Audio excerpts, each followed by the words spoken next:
इनेलो party के पानीपत जिला प्रवक्ता कपिल बुद्धि राजा की अध्यक्षता में पार्टी के राष्ट्रीय उपाध्यक्ष अश्विनी दत्ता, प्रदेश प्रवक्ता डॉक्टर सतबीर सैनी, जिला अध्यक्ष हेमराज जागलान, ग्रामीण अध्यक्ष कुलदीप राठी और प्रदेश की प्रवक्ता रेनू राणा व कृष्ण कुटेल जैसे वरिष्ठ नेताओं ने पत्रकारों से रूबरू होने के लिए प्रेस वार्ता का आयोजन किया। इस अवसर पर उन्होंने बताया कि जब से इनेलो प्रमुख ओम प्रकाश चौटाला जेल से बाहर आए हैं, तब से पार्टी में एक नया जोश है और वह पूरे प्रदेश में जिला स्तर पर प्रेस वार्ता कर मीडिया कर्मियों से मेल मिलाप बढ़ा रहे हैं, जो कि आने वाले समय में उनकी पार्टी के लिए एक बहुत ही अच्छा कदम साबित होगा। और क्या कहा इनेलो के वरिष्ठ नेताओं ने, देखिए पूरी रिपोर्ट। आज का मुख्य उद्देश्य तो आपकी यहाँ लोकल प्रेस से मिलने का था। सभी साथी प्रेस के साथियों का यहाँ पहुँचने पर मैं उनका अभिनंदन करता हूँ और मकसद ये है कि हमारी पार्टी का जो तालमेल है लोकल लेवल पे तो है, बट प्रदेश के स्तर पर लोकल मीडिया के साथ सीधा संवाद स्थापित हो और जो हमारी पार्टी की कार्य नीति है और हमारी जो पॉलिसीज हैं, जो हमारा एजेंडा है, हमारी पार्टी की गतिविधियां हैं संगठन को लेके जो खास तौर से आज चल रही हैं, तो उसके बारे में आप लोगों से चर्चा करने का था और मुख्य उद्देश्य आप लोगों से मिलने का था। तो इस बारे में मैं, क्योंकि हमारे बीच में राष्ट्रीय उपाध्यक्ष हैं अश्विनी दत्ता जी, पार्टी हाईकमान ने ये बात इसलिए कही कि भाई इस बात को सीरियसली लें और मीडिया के साथ तालमेल बेहतर तरीके से हो और मिलें, रूबरू होने से बहुत सारे मुद्दों का हमें भी पता लगेगा जो लोकल लेवल पे हैं और पार्टी के प्रदेश स्तर पर, राष्ट्रीय स्तर पर जो जिन मुद्दों पर हम काम कर रहे हैं, जो जनहित के जो मुद्दे हैं और कोई बातें हैं, किस तरह का तालमेल बेहतर हो, सामंजस्य बैठे, क्योंकि मीडिया का भी और विपक्ष का भी एक ही ध्येय होता है, जो जनहित की जो बात है उसकी आवाज़ उठाई जाए, सरकार को चेताया जाए और जो ज्वलंत मुद्दे हैं उनको बार बार सरकार के ध्यान में लाया जाए, क्योंकि चौथा स्तंभ उसका बहुत महत्वपूर्ण रोल है। और आज की जो परिस्थितियां हैं प्रदेश में, देश में, जिस प्रकार से चाहे वो महंगाई की बात है, चाहे बेरोजगारी की बात है, चाहे अर्थव्यवस्था की बात है, चाहे किसानों की बात है, चाहे कर्मचारी वर्ग की बात है, छोटे छोटे दुकानदार और छोटे कारखाने वालों की बात है, हर आदमी त्राही कर रहा है, हर आदमी परेशान है, कारण सरकार की नीति और नियम, और जिस वजह से ये सारी व्यवस्था चरमराई हुई है। पिछले दिनों लॉकडाउन के टाइम पे जो बंद की काल थी या इससे पहले जो नीतियां आई, जिसमें नोटबंदी भी शामिल था, जीएसटी जिस प्रकार से लागू किया गया, जिस प्रकार से और सरकार की नीतियां, जिस प्रकार के कानून बनाए जा रहे हैं, जिसकी वजह से पिछले 8 महीनों से इस देश का, प्रदेश का किसान दिल्ली के बॉर्डर पर बैठा हुआ है और सभी का किसान है, चाहे वो मजदूर है उसके साथ जो जुड़ा हुआ है, चाहे वो आड़ती ही, सभी लोग किसी न किसी तरह से परेशान है। बट सरकार का कहना ये है, हम सबका साथ, सबका विकास लेकर करने के लिए कटिबद्ध हैं। दूसरी तरफ ये भी कहा जाता है कि हम जो नीतियां बनाते हैं जनहित की हैं।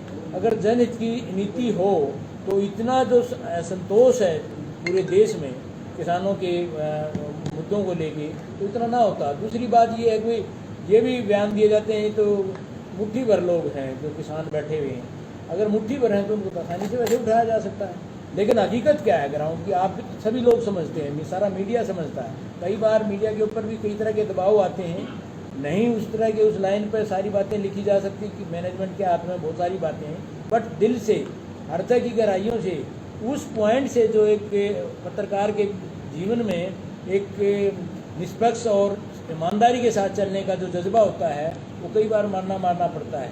लेकिन फिर भी आज की जो परिस्थितियां हैं, मीडिया बहुत उभर के आगे आ रहा है। जुडिशरी भी बहुत अच्छे तरीके से, एक समय था कि बहुत सारी चीज़ें ऐसे हुई जो सारे देश को पता है, सारे मीडिया में रिपोर्टेड है, मैं वो बात नहीं कर रहा हूँ, कोई नई बात है। अब मीडिया भी काफ़ी प्रखर होकर आगे आ रहा है। क्यों? हर एक न एक दिन कहीं ना कहीं ये लगता है जो हमारा जो ड्यूटी है, हमारा जो कर्तव्य है, चाहे विपक्ष में है, चाहे मीडिया में है, चाहे कहीं और दूसरी अपनी क्षेत्र में काम कर रहा है, हर एक आदमी को जिम्मेदारी से ये लगता है कि मुझे अपनी भूमिका, अपनी उत्तरदायित्व ठीक से निभाना चाहिए। और उत्तरदायित्व क्या है सभी का? जो लोकतंत्र का जो हमारा जो व्यवस्था है वो कैसे मजबूत हो और उसमें लोकतंत्र में हर इंसान को जो भारत का संविधान है उसके मुताबिक सबको समान अवसर प्राप्त हों, सामाजिक न्याय मिले और बहुत सारी जो जो उसमें ऑब्जेक्टिव रखे हैं उसके तहत काम करें, लोकतंत्र से भी मजबूत होगा। लेकिन अभी बहुत सारे लोगों को, कई पत्रकारों को, बहुत सारे जो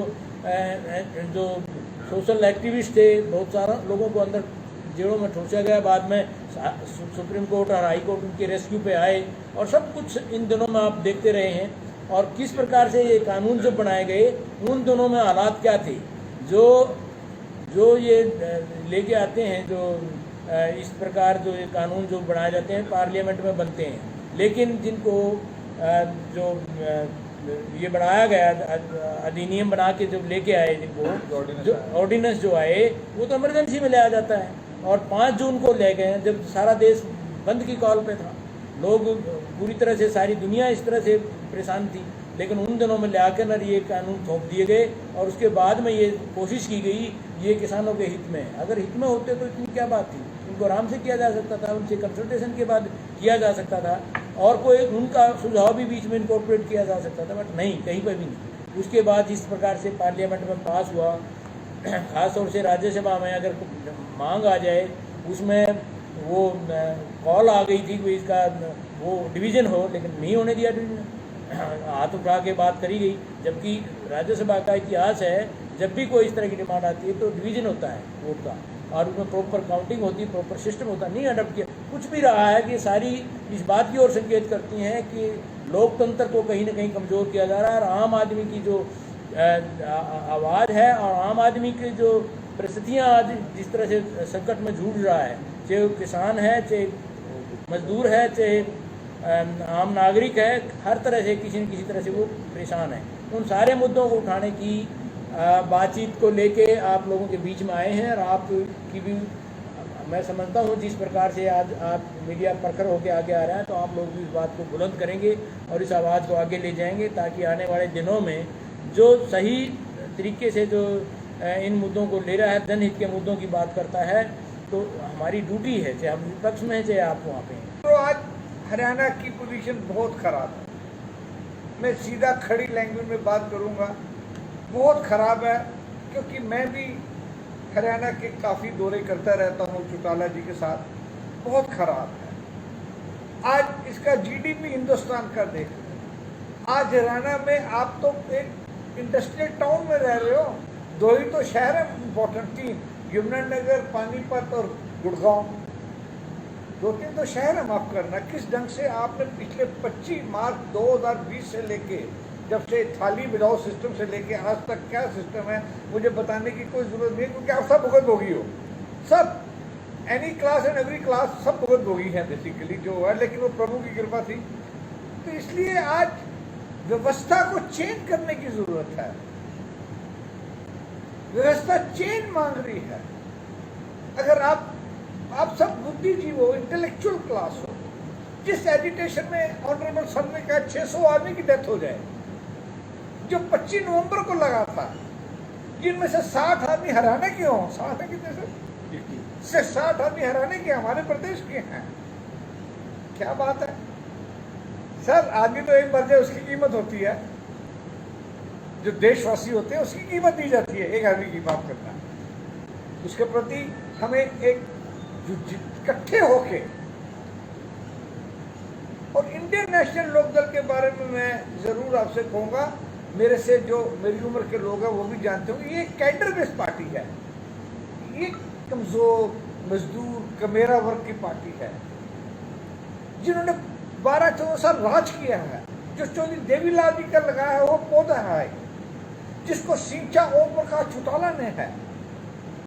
आज इतनी खुशियाँ हैं मुझे, आपको ओम प्रकाश चौटाला जी बाहर आगे हैं और बाहर कैसे लोग मिल रहे हैं,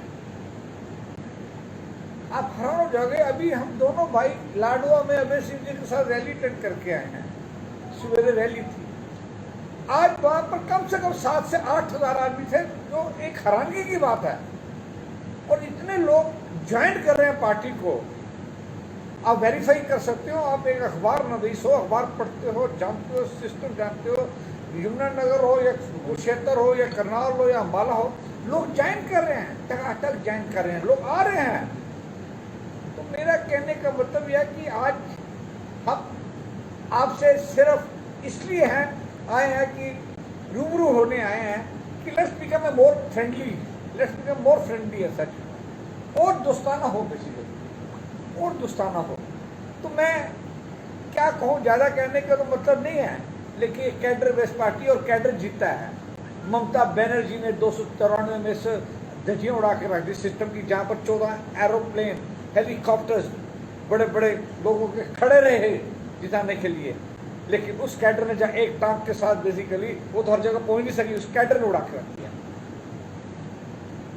आपके सामने 5 इलेक्शन ड्यू हैं, 4 इलेक्शन की मैं बात ही नहीं कर रहा क्योंकि पंजाब में तो हार चुके हैं, पंजाब में तो हार चुके हैं, गोवा मिजोरम में तो वैसे ही गए, उत्तराखंड में भी 3 चीफ मिनिस्टर बदल गया, वो भी चला गया। रह गया उत्तर प्रदेश जहाँ 403 सीटें, मैं आपको स्टैटिस्टिक बता के जा रहा हूँ, 403 में से 260 सीटें वेस्टर्न यूपी की हैं। वेस्टर्न यूपी जो आता है सहारनपुर से लेके वाराणसी तक, और 143 सीटें ईस्टर्न यूपी की और सेंट्रल यूपी की हैं। वेस्टर्न यूपी में तो बीजेपी है ही नहीं है। ये तो आपको जनवरी में इलेक्शन ड्यू है या लास्ट में फरवरी में आपको आया था, क्या बात होगी। तो मैं आपसे यही कहने आया हूँ कि आज हरियाणा को बचाओ, बढ़िया ढंग से बचाओ, और आपसे एक गुजारिश करने आए हैं, आप पॉजिटिव चीज हमारी लिखिए। हम नहीं किसी से वो चीज गलत चाहते कि वो लिखो, और हमारी जो अच्छी चीज है उसको आप आगे लेके आइएगा। जो जागरण जी कहते हैं, जो कुटेल कहता है, जो रिस्पेक्टेड ऑनरेबल सर कहते हैं, पॉजिटिव चीज को आगे लाइएगा। आपके मित्र हैं हम आपके मित्र रहेंगे, ये हमारा वादा है। जो हमारे से जुड़े हुए, मैं हरियाणा यूनियन जर्नलिस्ट का प्रेसिडेंट था वर्ष 2000 में, मैं पानीपत भी आया था, 2 बार ही आया था, मुझे याद है। पुराने जो व्यक्ति थे, मैं खूब सारा हरियाणा घूमा था। एक टीम गठित की थी, उस टाइम मेरे 16 डिस्ट्रिक्ट थे, आज तो 22 डिस्ट्रिक्ट हो गए हैं। तो मैं और सैनी साहब आपके पास आए हैं, आपसे प्यार लेने, प्यार मांगना तो कोई बुरी बात नहीं है, क्यों नहीं बुरी बात है सर? आज प्यार मांगने आए हैं, आप प्यार दीजिएगा। धन्यवाद। कोई भी संगठन है वो हर समय हर परिस्थिति के साथ उसमें कुछ बदलाव आते हैं। परिस्थितियाँ, नए लोग जो जुड़ते हैं, मीडिया का सहयोग जिस तरह से आता है, मीडिया के लोगों ने ये नजर कि हमारे मतलब मीडिया से आप तालमेल नहीं करते। अब बात कहीं से न कहीं से शुरुआत होती, तो देर आए दुरुस्त आए। सर, ओम प्रकाश चौटाला के बाहर आने के बाद पार्टी में क्या बदलाव आया? ओम प्रकाश चौटाला के बाहर आने के बाद पार्टी में क्या बदलाव आया, क्या किस दिशा में आप लोग जा रहे हैं, बताइए सर। देखिए, संघर्ष तो पार्टी में काफ़ी समय से चल ही रहा है। जब चौटाला साहब बाहर आए, जो उत्साह पार्टी के कैडर में, पार्टी के कार्यकर्ताओं में है, वो अभूतपूर्व है। कारण उसके कुछ भी हों, एक अलग मुद्दा है, लेकिन जब से वो आए हैं चारों तरफ, हालांकि ज्वाइनिंग पहले भी बहुत हुई है, लेकिन अब उसके बाद उसकी स्पीड जो बढ़ी है, ये पार्टी का जो कैडर है, पार्टी के जो जुड़ने वाले हैं, पार्टी की जो, उनको ये विश्वास है कि चौधरी देवीलाल की नीतियों को आगे ले जाने का काम चौधरी ओम प्रकाश चौटाला ने ही किया था, और पार्टी भी अपना संघर्ष में कर रही थी। लेकिन एक क्रेडिबिलिटी होती है एक लीडर की, उनके आने के बाद जो जोश आया है वो अपने आप में। तो सर, पूरा कॉन्फिडेंस है कि फिर से जिस तरह चौटाला साहब ने पहले जो चीज़ बना रखी थी, दोबारा से वो चीज़ आप लोग हासिल करेंगे? क्यों नहीं, इसमें तो कोई गुंजाइश ही नहीं। अब तो ये कि तीसरे मोर्चे का ये आगाज हो चुकी है, और आने वाले दिनों में दिखाई देगा, ग्राउंड में दिखाई देगा। कल भी दिल्ली में एक मीटिंग हुई, सीनियर नेताओं के बीच में मीटिंग हुई, ये रोज सिलसिला चलेगा। खाली प्रदेश की नहीं, देश की व्यवस्था बदलने की बात की चर्चा है सारे देश में।